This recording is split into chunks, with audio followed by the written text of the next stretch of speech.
Deputy President of the Republic of Kenya.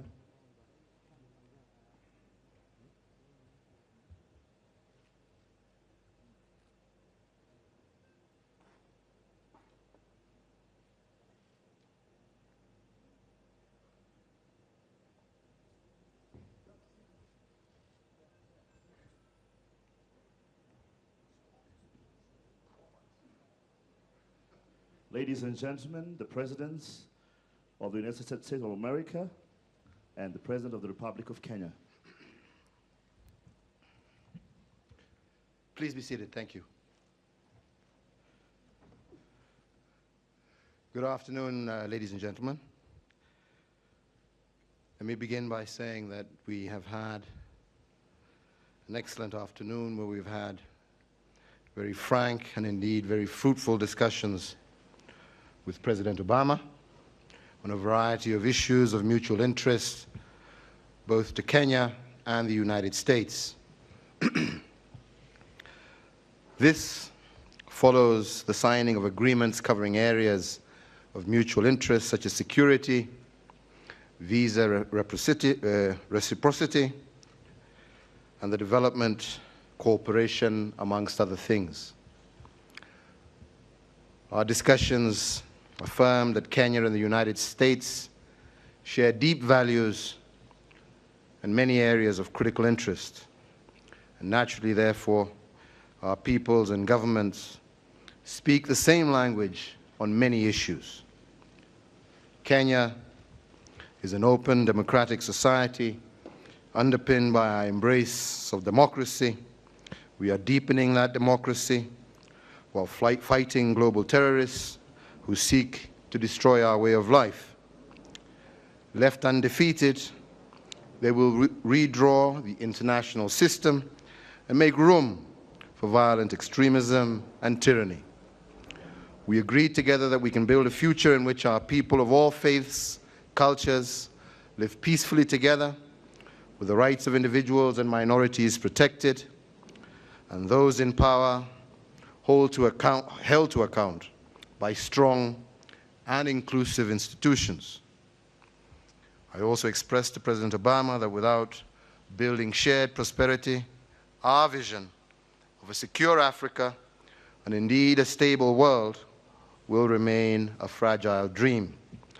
It is for this reason that Kenya, an increasingly dynamic country, is continuously opening new trade and investment frontiers across the world. I conveyed the hope that during his tenure in office, the United States would look to develop a strong strategic partnership with Africa, built on shared values and interests. I also expressed the hope that his visit will allow him and the people of the United States to gain an even deeper insight on Africa's challenges, and this will enable them to see these challenges as an expression of great opportunities that are available here. The United States is a country of entrepreneurs with a unique capacity to build transformative businesses, and I hope that these entrepreneurs and investors will recognize and act on the immense opportunities Kenya and Africa present. And in this regard, I also express my appreciation of his leadership in shepherding the renewal of AGOA. Beyond shared values, we are brothers and sisters, fellow travelers in the struggle for a better world for all. And we therefore need to upscale our partnerships in agriculture, infrastructure, and affordable energy.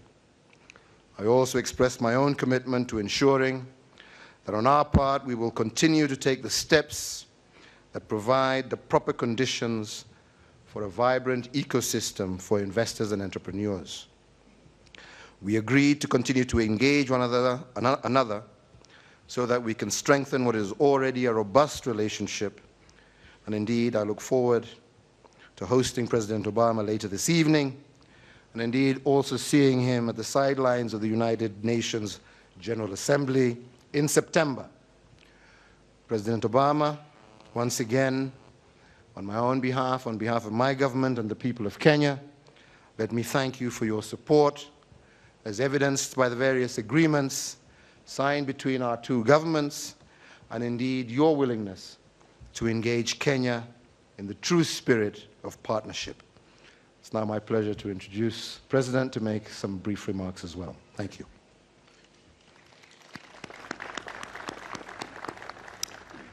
Habari, President Kenyatta, let me just reiterate what I said at the summit earlier to you and the people of Kenya. Thank you for the extraordinary welcome that you've given me and for the same kindness that you've shown me since my first visit to Kenya nearly 30 years ago. I'm proud to return as the first U.S. president to ever visit Kenya while still in office. I need to give a special acknowledgement to everybody in Alego and Kogelo and Kisumu.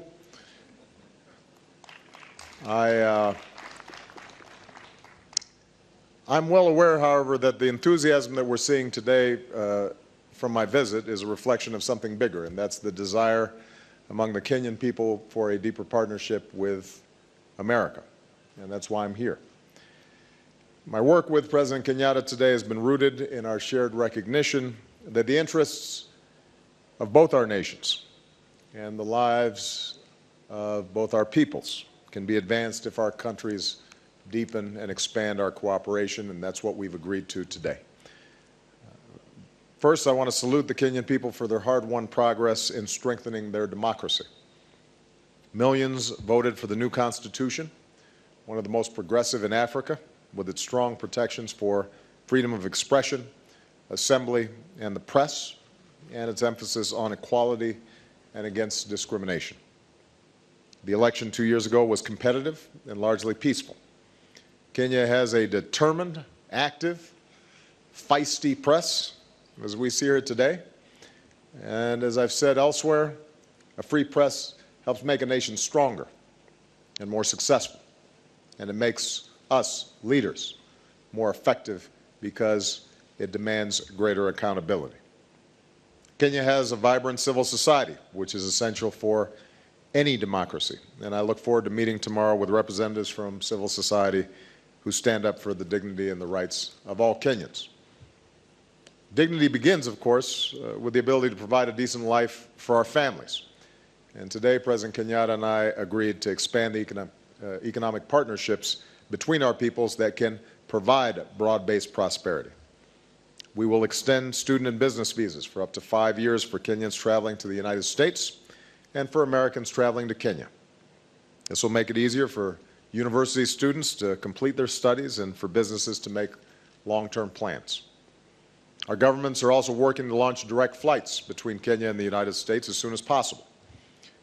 As part of our Young African Leaders Initiative, we'll also continue to support promising Kenyan youth as they work to become future leaders in business, civil society, and government. Now that we've renewed the African Growth and Opportunity Act, or AGOA, for another 10 years, I discussed with President Kenyatta how we can expand our economic cooperation, and we're especially focused on infrastructure and energy, two keys to economic growth. Our Power Africa initiative is supporting Kenya's goal of achieving its national energy needs, electricity for Kenyans, by 2030.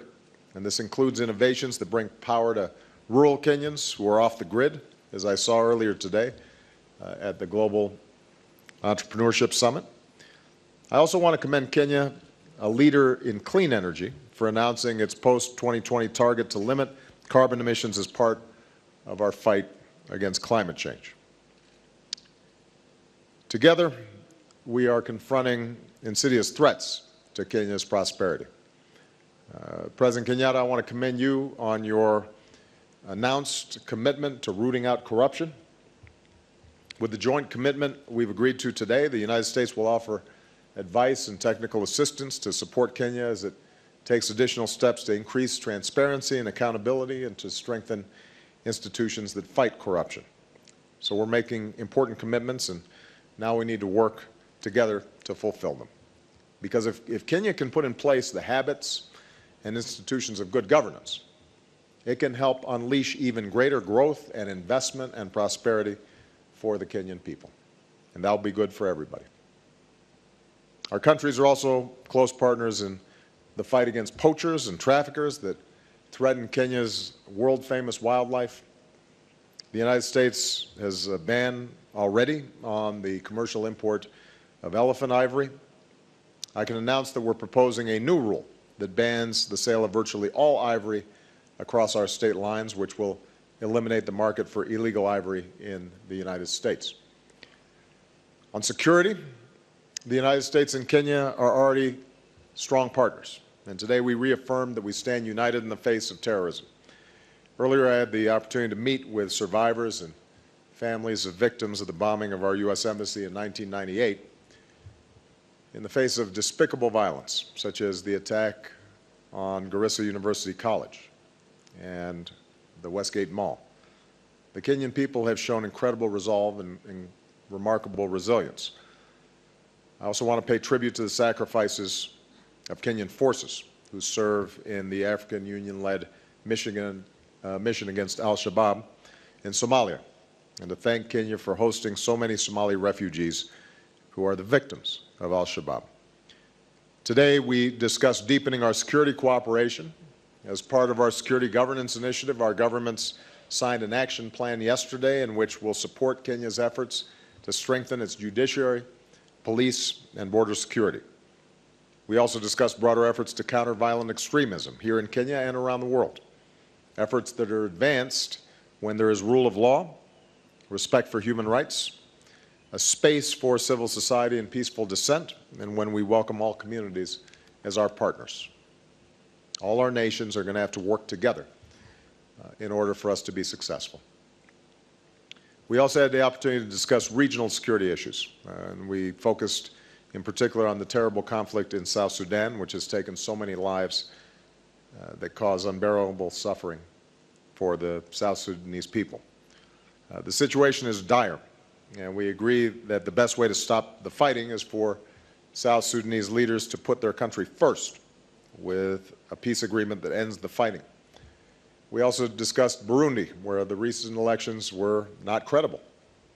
And we're calling on the government and the opposition to come together in a dialogue that leads to a political solution to the crisis and avoids the loss of more innocent life. And finally, we're going to keep investing in the health and well-being of our people. Our Feed the Future initiative is focused on reducing hunger, malnutrition, and poverty. We're working together to ensure that girls have access to education and that women are protected from violence. Today, I can announce that Kenya will be part of our Dreams initiative to help keep adolescent girls safe and AIDS-free. And across Africa, Kenya and the United States will keep working to strengthen public health systems and deal with outbreaks and diseases before they become epidemics. Together, we can save lives. So, President Kenyatta, thank you for the progress and new commitments that we've made today. I know that Kenya faces persistent challenges, as does the United States, but I will tell you that every time I come here, I'm struck by the dynamism and the hopefulness, the determination and the talent of the Kenyan people. And I look forward to the opportunity to speak to the people of Kenya tomorrow about the future that we can build together. So, asante sana.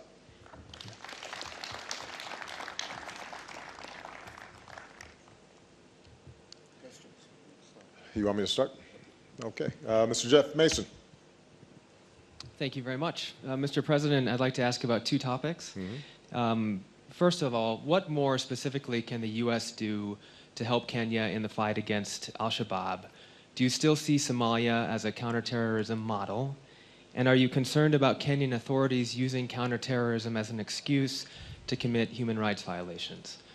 Secondly, can you comment on the state of the treatment of gay and lesbians in Kenya, which rights groups have called dismal, and President Kenyatta has called a non-issue? For you, sir, President Kenyatta, on the same themes, what more do you need from the United States to help fight al-Shabaab, and are you getting it? And can you please also respond to criticism about the state of gay rights in your country?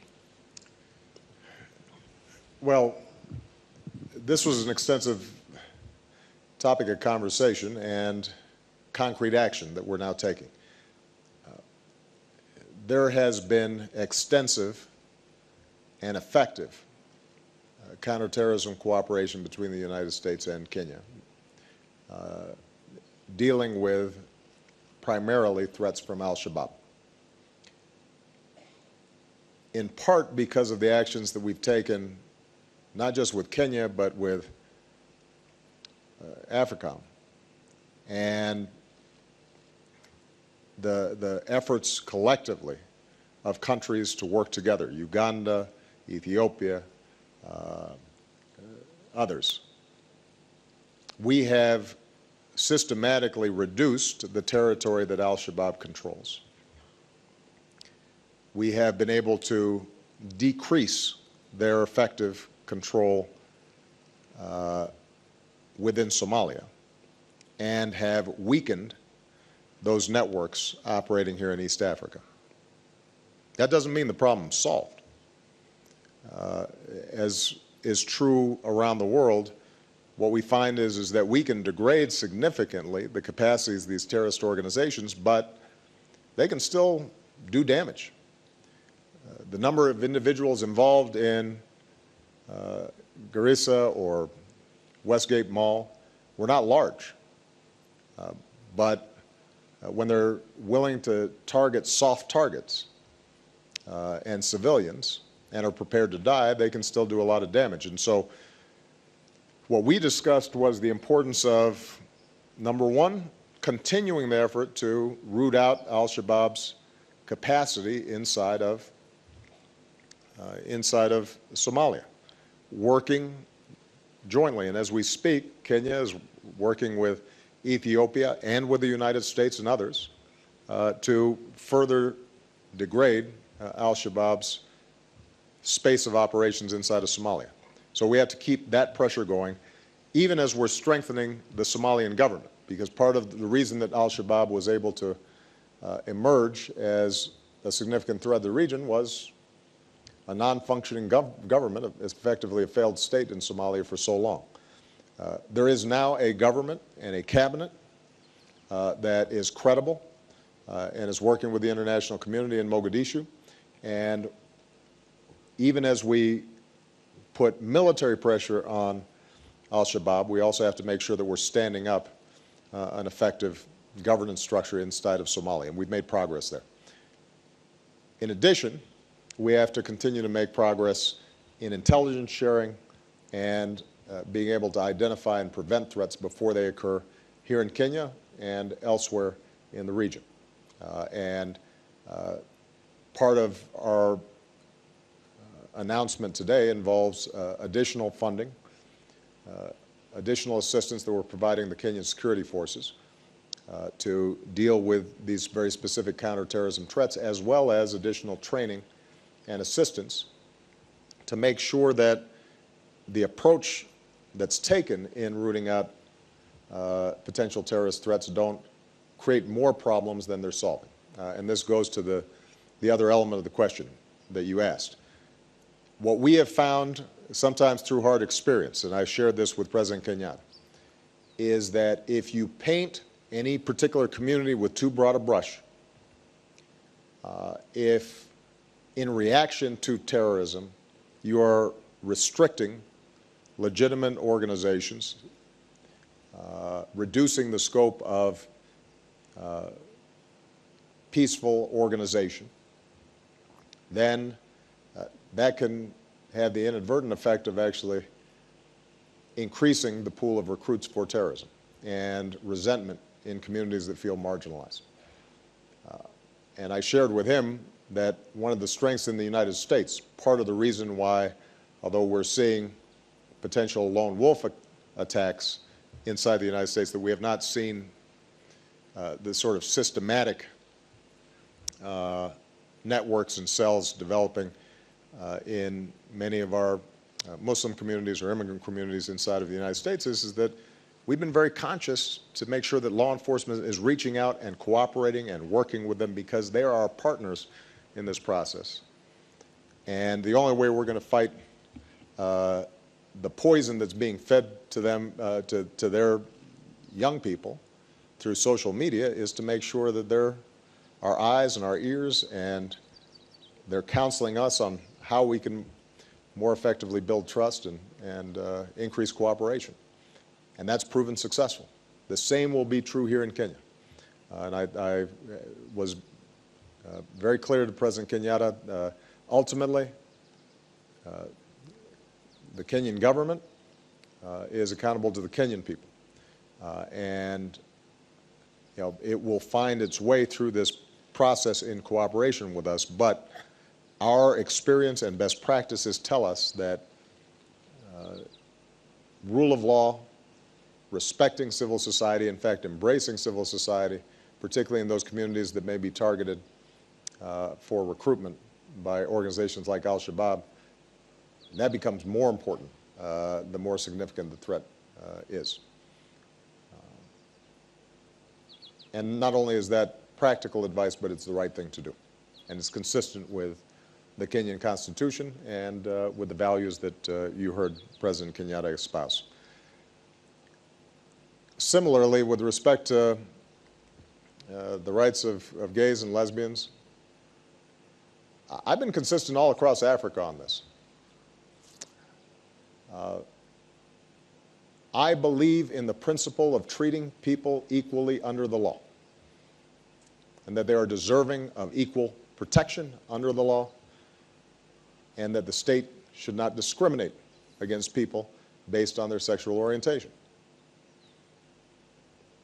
And I say that recognizing that there may be people who have different religious or cultural beliefs, but the issue is, how does the state operate relative to people? If you look at the history of countries around the world, when you start treating people differently, not because of any harm they're doing anybody, but because they're different, that's the path whereby freedoms begin to erode. And bad things happen. And when a government gets in the habit of treating people differently, those habits can spread. And as an African American in the United States, I am painfully aware of the history of what happens when people are treated differently under the law. And were all sorts of rationalizations that were provided by the power structure for decades in the United States for segregation and Jim Crow and slavery, and they were wrong. So I'm unequivocal on this.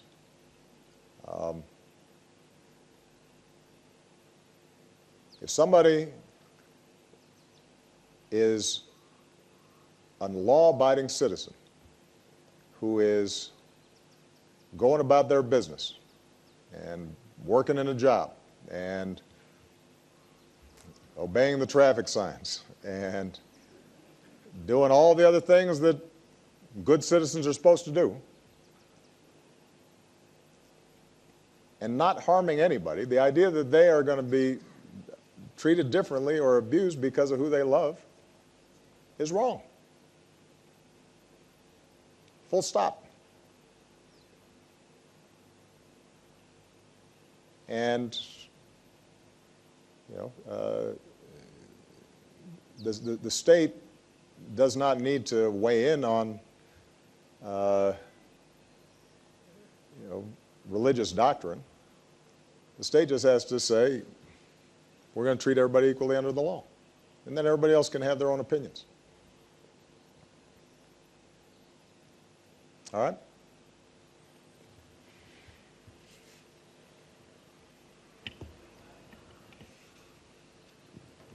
President Kenyatta, could you address the questions as well, please? Yeah, we'll address them.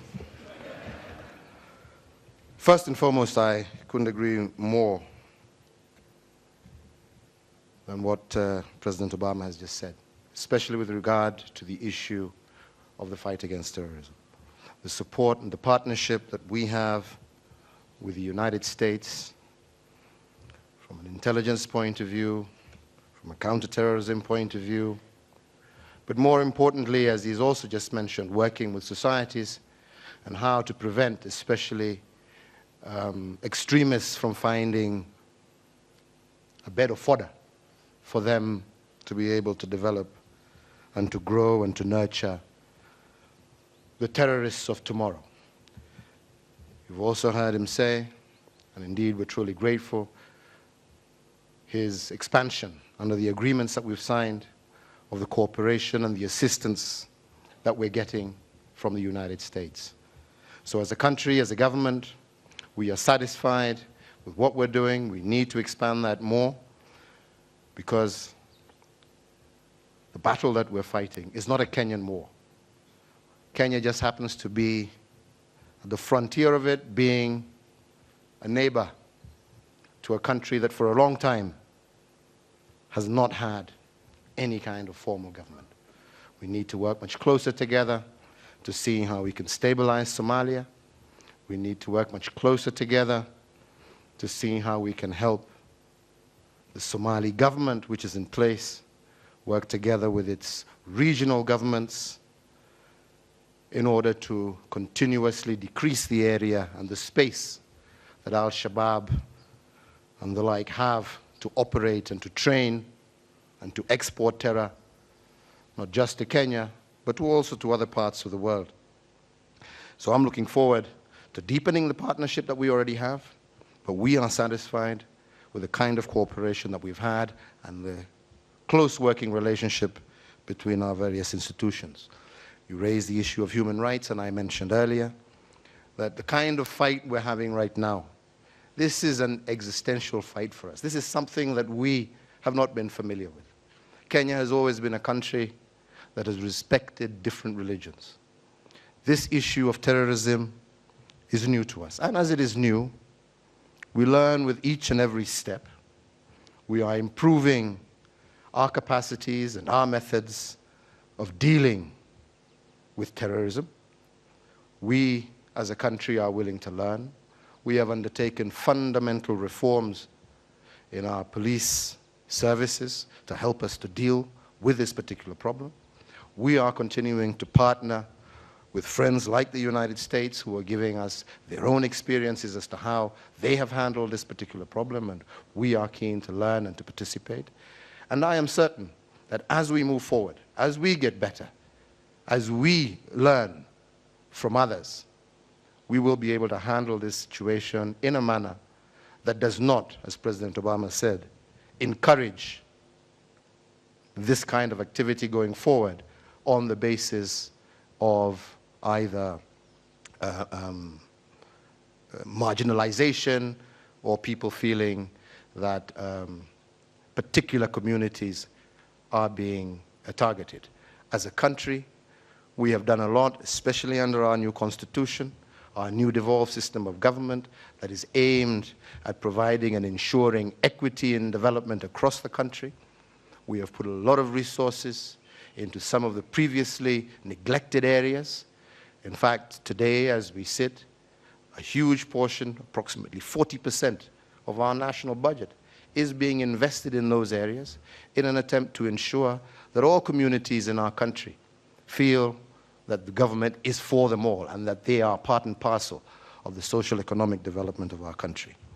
So we will continue to improve, we will continue to learn, we will continue to participate with all communities, with civil society, to strengthen our partnership in order to ultimately be able to defeat this enemy. With regard to the second question, just like President Obama, I think we also need to be able to speak frankly about some of these things. And the fact of the matter is that Kenya and the United States, we share so many values.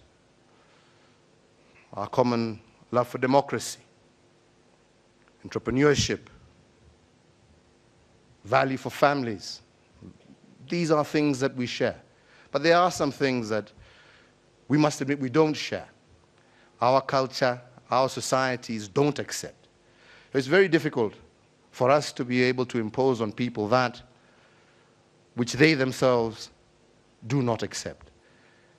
This is why I repeatedly say that for Kenyans today, the issue of gay rights is really a non-issue. We want to focus on other areas that are day-to-day living for our people.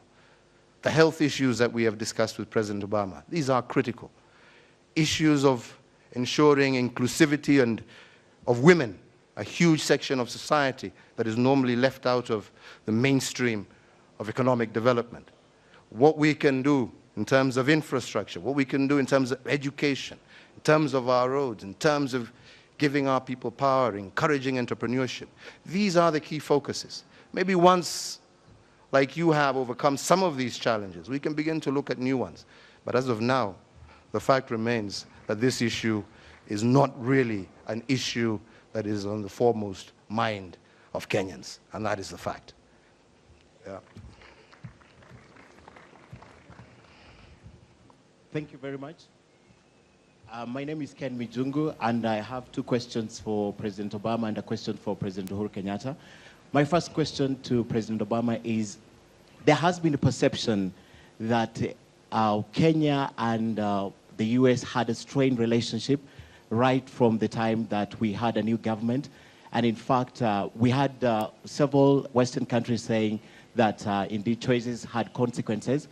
Is you coming to Kenya sort of pressing a reset button to tell us that indeed you are ready to renew your relationship with this country that you've had a long-running relationship with for quite some years? And my second question is about the funding. Indeed, you have told us about several agreements that have been signed.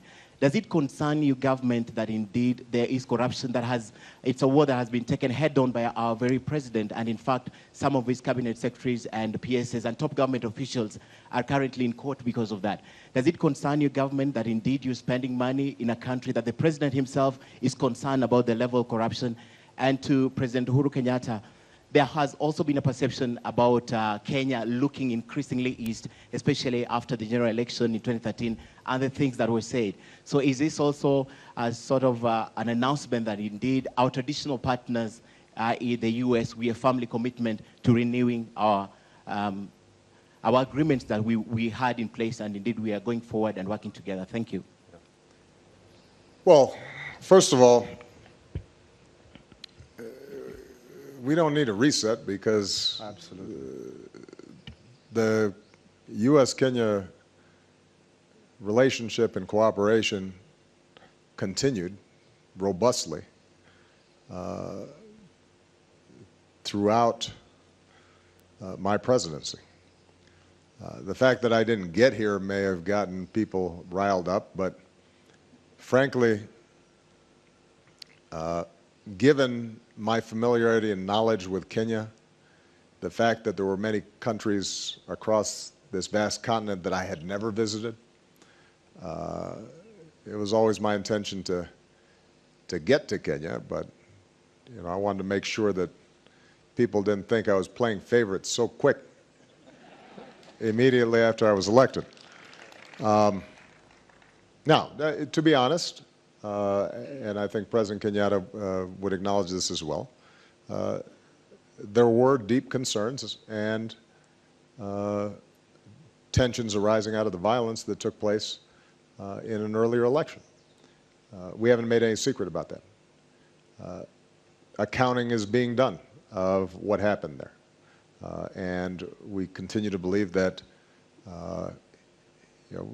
norms have to be observed, and all countries, big and small, not just African countries, but all countries, should be held to high standards in terms of making sure that elections, democratic processes, don't lead to violence.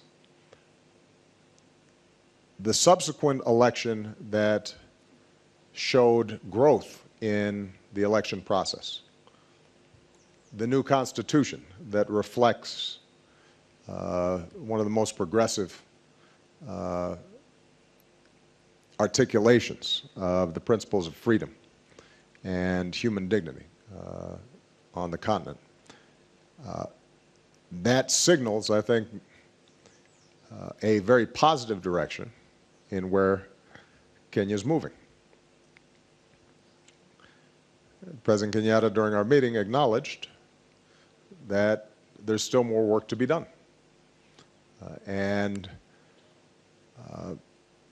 Our goal in dealing with all our partners is to be respectful, to recognize that ultimately sovereign countries have to make their own determinations about their destiny, but to be very clear about the values we care about, and we can engage and cooperate.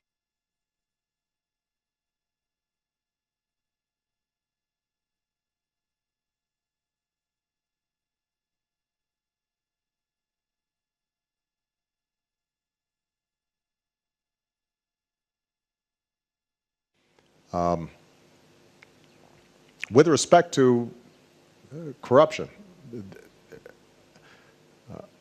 I think it is absolutely the right thing to do for President Kenyatta to emphasize this. And as I stated to him during our meeting, this may be the biggest impediment to Kenya growing even faster and more people having even more opportunity. The fact that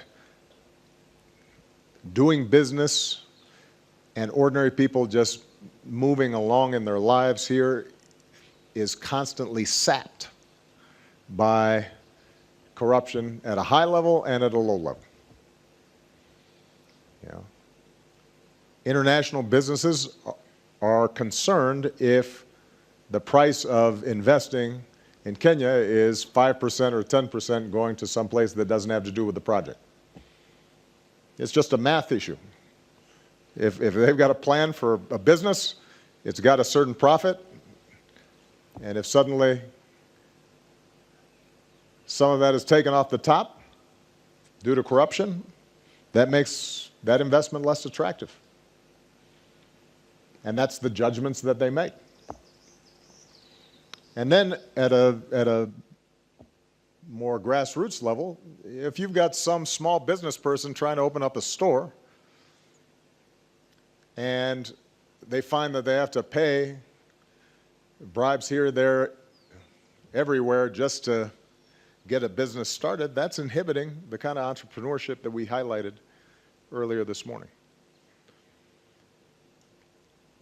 And, I think President Kenyatta is serious about going after this. As I indicated to him, if you look at the history of this, because the United States had in the past all kinds of corruption, dating back to the founding of the country.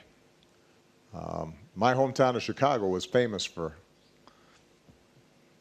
Al Capone and bootleggers and bribery and police on the take. But what we were able to show is that over time, when people of integrity at the highest levels say, this is a priority, we're going to stop this, and are willing to hold people at the highest levels accountable and not just the small-time corruption, that begins to change the culture. And it is important, I think, for the people of Kenya to say, this is not the normal way of doing business, and to say no to it at every level. And that'll require some change in habits. I mentioned, sometimes civil servants, they don't feel like their salaries are high enough, and they think that, it's just the way of doing business. I supplement my salary by imposing my own personal little tax to boost my salary. And then that suddenly becomes commonplace in a department or a bureaucracy. And you have to reverse that. And that may mean making sure that police officers or civil servants are paid properly and that they have sufficient benefits, that they don't feel obliged to do that. But some of it is also just breaking these habits and saying no. And that comes from the top, and so I very much applaud President Kenyatta for initiating this campaign. It's going to require the support of the Kenyan people, and it's going to require some visible prosecutions, because I mentioned to him, people aren't stupid. You know, if they see an elected official and they know their salary is there, and suddenly they're driving through town in a very big car, then they see their cousin driving through the town with a very big car, and they're suddenly building a new house, and all that doesn't seem to match up with their salary. They don't have to be a forensic accountant to know what's going on. And so when that happens, people have to be held into account. And the ideal that the president is putting forward is the right one. And now it's up to execution. And that won't be just the president's job alone. It'll be the job of leadership, both locally as well as nationally. I think mine was with regard to looking east. And the first thing I want to say is that I couldn't agree more. We're not talking about a renewal. We're talking about a deepening. The United States, from the time of our independence, has been a very strong partner and ally. Kenya has benefited from AGOA. We benefited heavily in our health sector, in education, all these years, and that has never stopped. It's been continuous and ongoing. But the key point is what I said when we were opening the summit this morning. And the fact is that Kenya as a country is not looking east or west. What we're looking to do is to make progress, is to develop our country, is to bring prosperity, is to build infrastructure.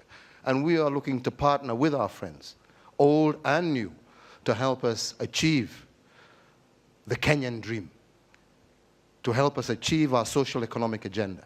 And the US happens to be a very strong partner of Kenya in that objective, as are many other countries in the world. So I see no conflict, no contradiction. Actually, I just see deepening of partnerships that already existed, all with the objective of improving business for Kenyans, for the US, improving the social life of Kenyans, and deepening our people-to-people partnership as well through trade and investment. So there is no contradiction whatsoever. We are just strengthening already good relations that exist between our two countries. Juliet Alper. Thanks. President Obama, while you've launched multiple policy initiatives on Africa, it is unclear whether any of them will outlast your presidency.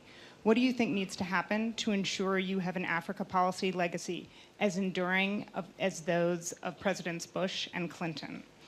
And to what extent do you think you've met the expectations people here ahead of you as a son of Africa? And speaking of your African roots, what did you talk about at dinner last night with roughly 36 of your relatives? And had you met all of them before? And then I have a question for President Kenyatta as well. President Kenyatta, could you spell out in concrete terms what's different in Kenya today because of President Obama's election, how his connection to Kenya has shaped your discussions today, and what aspects of his Africa policy do you think will endure after he's left office? Thank you.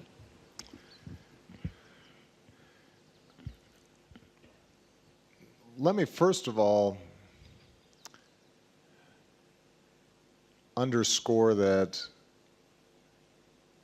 I am really proud of the work that previous administrations did here in Africa, and I've done everything I could to build on those successes.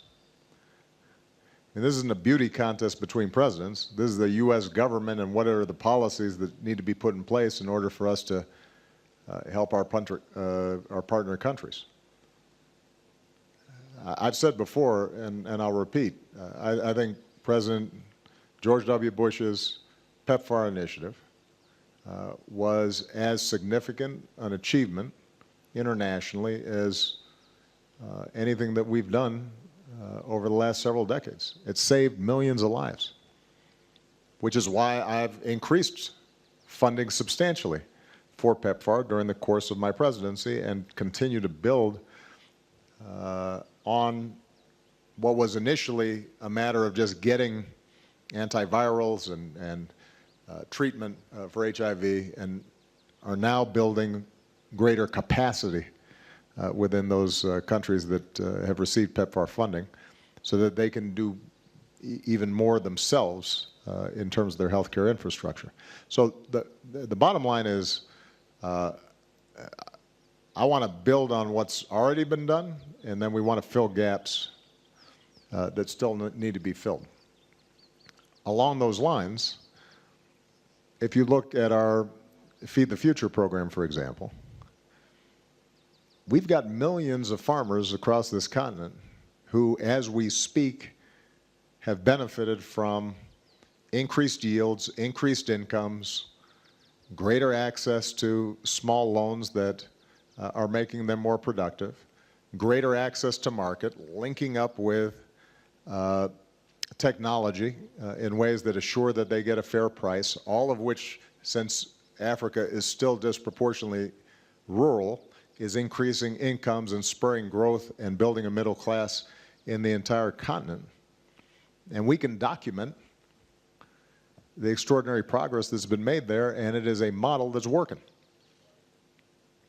And then has been supplemented with private sector investment that is further advancing the development of a more productive agricultural sector across the African continent. With respect to Power Africa, which was just launched a couple of years ago, we set initially a goal of 10,000 megawatts of electricity being generated in sub-Saharan Africa. We were sufficiently successful in lining up interest and investments that we've now tripled that and set a goal of 30,000. And we're on our way to achieving that goal. We are well on track. I noted that there was an article in a U.S. publication suggesting, well, there's no electricity being generated from this yet.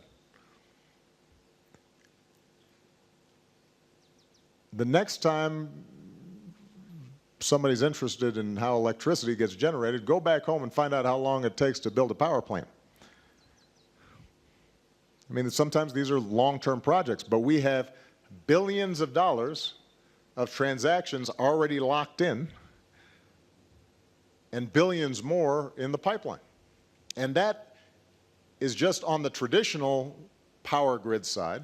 That doesn't include all the innovative off-grid electrical or power generation that we witnessed just in those booths that we were passing at the Entrepreneurial Summit, using solar and other biotech and other innovative ways to generate power in rural communities that are not going to be connected to the grid anytime soon.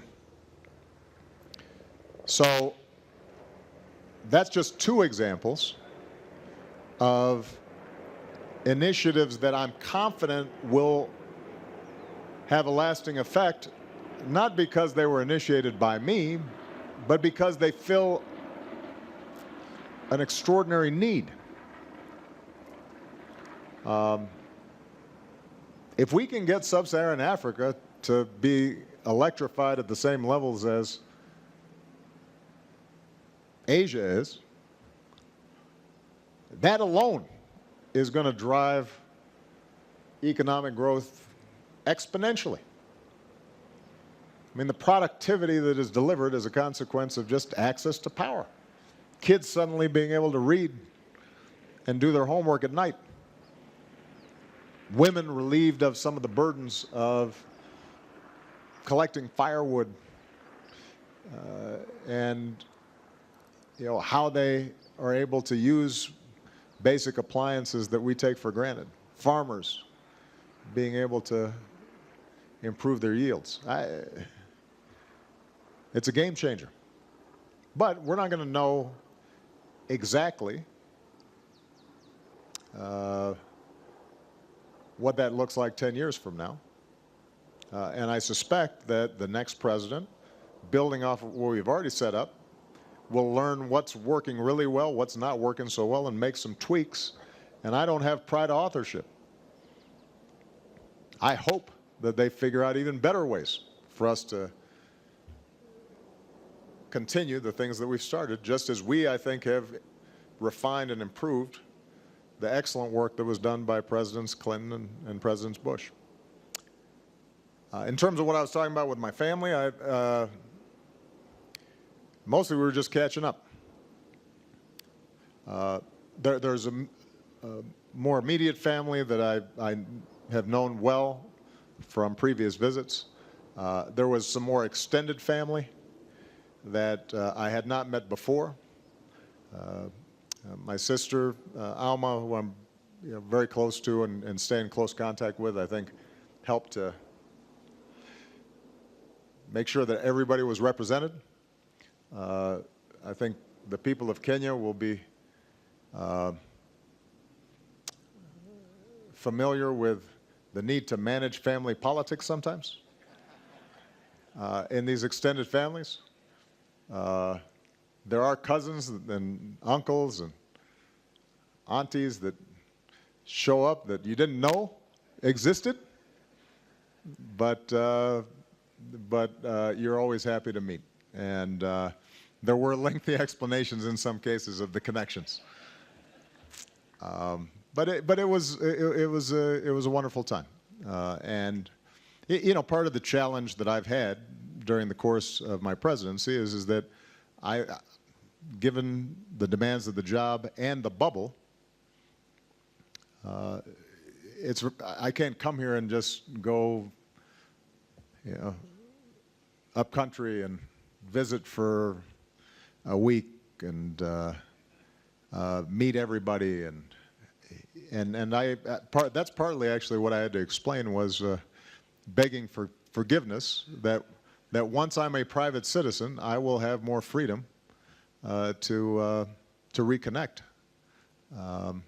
and to be involved and engaged in some of the work that needs to be done, because some of these communities are very poor. I'm more restricted, ironically, as President of the United States than I will be as a private citizen in terms of some of the hands-on direct help that I'd like to give. Partly just because of schedule, but partly also because of making sure that in my relationship to Kenya, I'm understood to be operating as the President of the United States, and that my interaction is with the government and the non-for-profits and the organizations that represent all the people of any particular country. So. There's one area, and it's not specifically African, because I think all the initiatives he's mentioned we're all happy and proud of.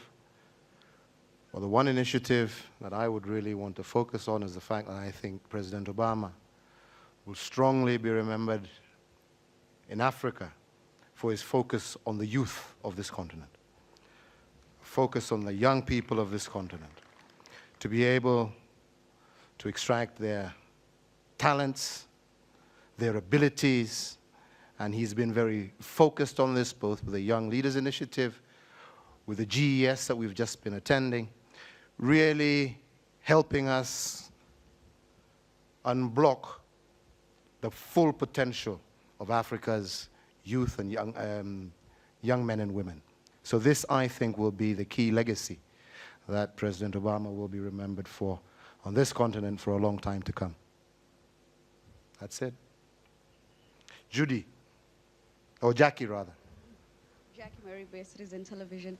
President Obama and President Kenyatta, you spoke about direct flights. You're working on that to launch them as soon as possible. How soon?